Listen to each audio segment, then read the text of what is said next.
Good afternoon, everybody.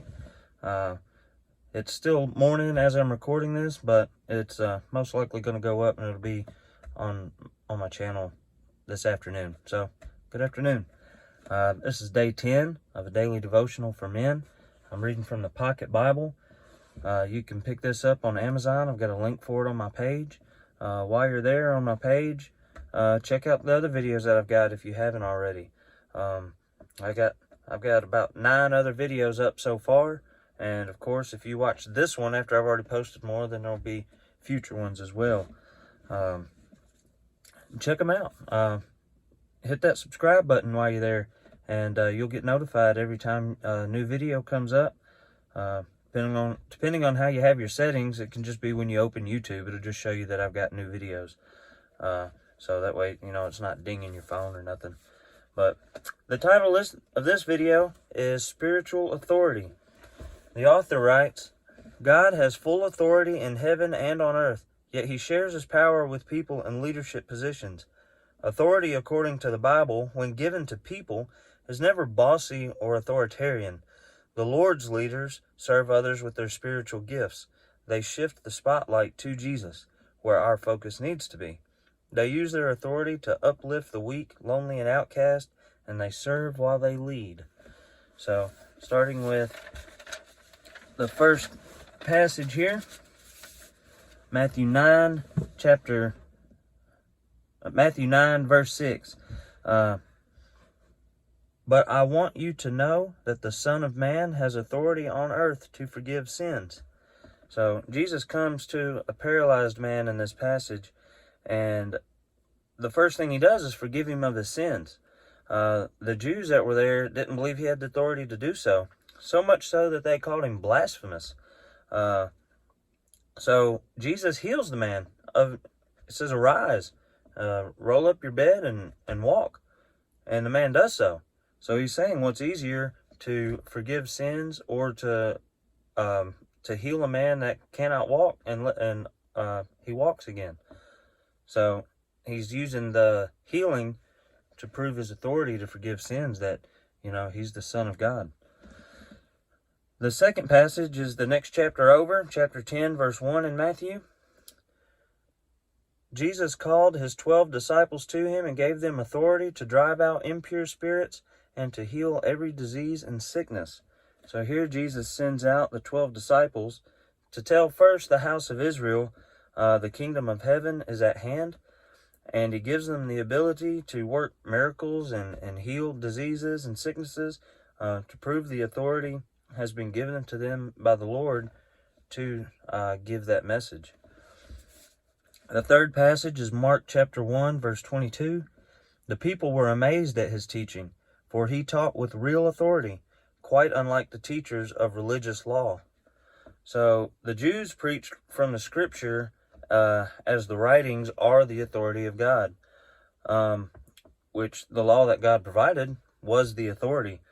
A lot of the problem with the way they did is they added in a lot of their own, I don't know what you'd call that, but they had a bunch of different traditions and stuff, and they made that law and they imposed it on the people like God said it. But Jesus was quite different. He preached as he was the authority, and people marveled at that and probably really didn't know how to take it at first, but he did have a lot of followers there in the beginning. The fourth passage comes from Mark 10, 43 and 44. Yet it shall not be so among you, but whoever desires to become great among you shall be your servant, and whoever of you desires to be first shall be slave of all. So this goes with the point the author makes in this passage. They serve while they lead. They use their authority to uplift the weak, lonely, and outcast. Like, you're not trying to be an oppressor, you're trying to be a helper. So a good leader serves. Jesus himself served. It's what he come to earth to do, was to serve us and give us an example to follow. The fifth passage comes from Romans chapter 13, verse 1. Let every person be subject to the governing authorities, for there is no authority except from God, and those that exist have been instituted by God. Those being the laws of the land are instituted by God. Now that doesn't mean God makes every law on earth. But what it is, and this topic can get real deep real quick, but basically we're to obey the law of the land. The only time we shouldn't is when the law goes directly against God's law.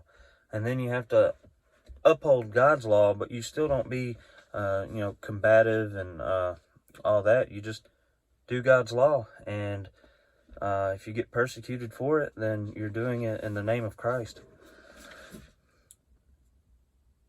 I would recommend reading the whole passage on this. It goes like verse 7 or 8. It's like 7 or 8 verses long.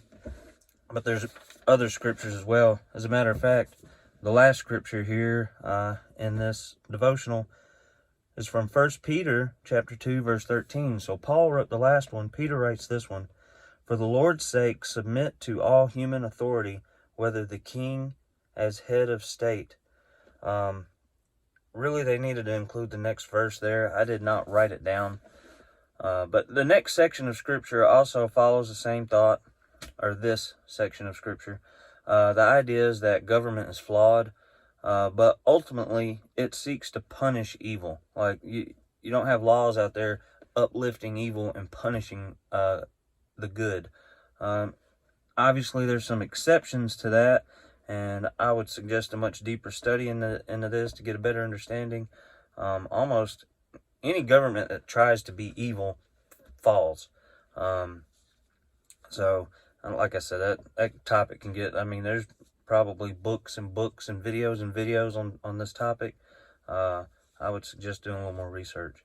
But to summarize, ultimately God is the supreme authority, and if we obey Him and follow Christ, we are doing well. The next video is along the same topic. True authority comes from God. So we'll get into that one. Hopefully I can do that this evening.